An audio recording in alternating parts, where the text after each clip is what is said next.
This shows the start page for Waste Buddy, and normally if you click on start we will get a startup page like this where we can enter what schemes we want to use, what schemes we don't want to use, and also select the years to start work with.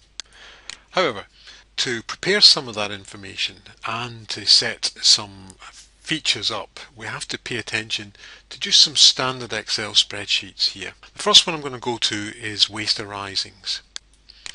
This looks something like this. It shows, again, remember that the blue cells are not really to be touched, but the white cells you can actually change. So what we have from here along are the number of households that you might have in your council area. You can see that there's some landfill tax values being populated here. They come from another table which I'll show you a little bit later on. But we divide the waste arisings into these four broad groups: curbside, recycling centre, bring sites and commercial waste. And what we'll choose for the starting year is we might choose that our waste is 50,000 tonnes for material that's presented at the curbside.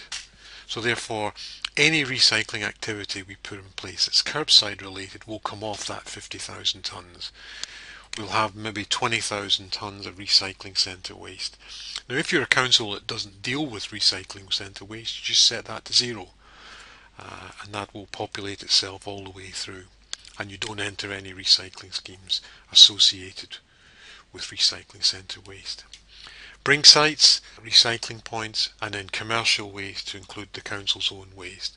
And in this instance it's 77,000 tonnes that adds those numbers up. We've also got the ability to put in waste growth, so we could set some waste growth in this year of 5%, and that can roll on, and as you can see waste grows.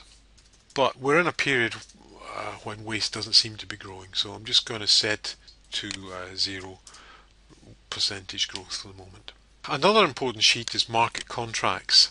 So what we have is around 37 contracts that can be user entered here.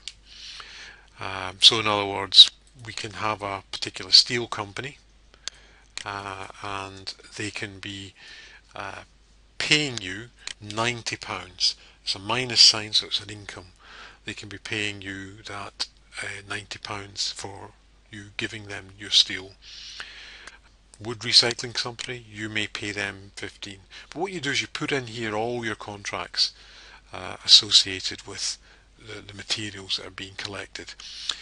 We also have some contracts up here, but these are actually our treatment schemes or our landfill schemes.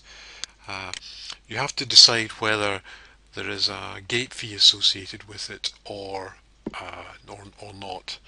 In this instance we have a gate fee associated with this energy from waste plant, and that gate fee is £80 a tonne. When we set a T1, T4 or L1, L4 to a material being collected, then what it does is instead of the material going to market, it actually goes and gets passed on to the treatment facility. You'll see how that works later on. Okay, another sheet that's needed is materials. You're going to have the ability to select what materials are being recycled from recycling programs, and this is where we choose from a drop-down list. So although I've marked that in white, I still suggest you don't change. I think you just leave that cell alone for the time being. It's got some interesting ones up the top, which is residual waste. So if a scheme is collecting waste and it's residual waste, then you should choose that. If it's producing a compost, you should choose that. Commingled or process loss, and this is important where you're maybe putting material through an AD plant or an energy from waste plant. The output material counts as process loss. It's either combusted or it's lost to atmosphere. Another sheet, third sheet, is this one where we are able to bring vehicles and crew resources into each recycling scheme. You can choose up to 8 different schemes, both for vehicles and crew. They are located above one another really just to help you see it, but you don't necessarily have to apply uh, a curbside box crew to a vehicle that's for a curbside box. There's some calculations going on in here. You can very simply see what they are, but really we look at what is the lease cost of the vehicle, what are the standing maintenance, and what are the fuel costs, and it adds up those cells accordingly. Crew costs are a little bit tricky. Essentially what we're doing is we're assigning, in this example here for a refuse collection vehicle, we've got one driver and two loaders. The driver's salary is that. The driver's on costs, national insurance, superannuation, and any other costs are there. In this case we've got two loaders, as I said, that's their salary and their on costs. And what you're also able to do, put this feature in, is make some provision for cover for when these staff are off sick or on holiday. And this row here will basically sum up the total cost of providing a crew package.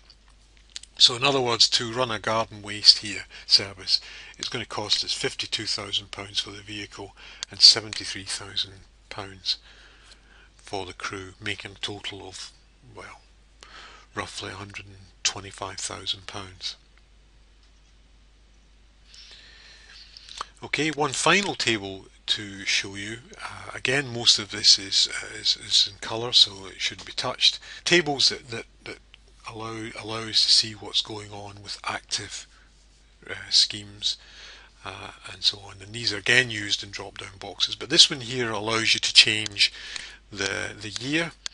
So if you felt that you wanted to move away from starting in year 11-12, I would suggest you still leave it and just start on that year, but you can actually change these values and it will change it elsewhere in the model. We have the ability here to choose what the landfill tax rates are, so if there is an escalator put on £80 a tonne, can be done here. Okay, so what I've shown you is a number of sheets that really are used to help populate some of the recycling schemes later on.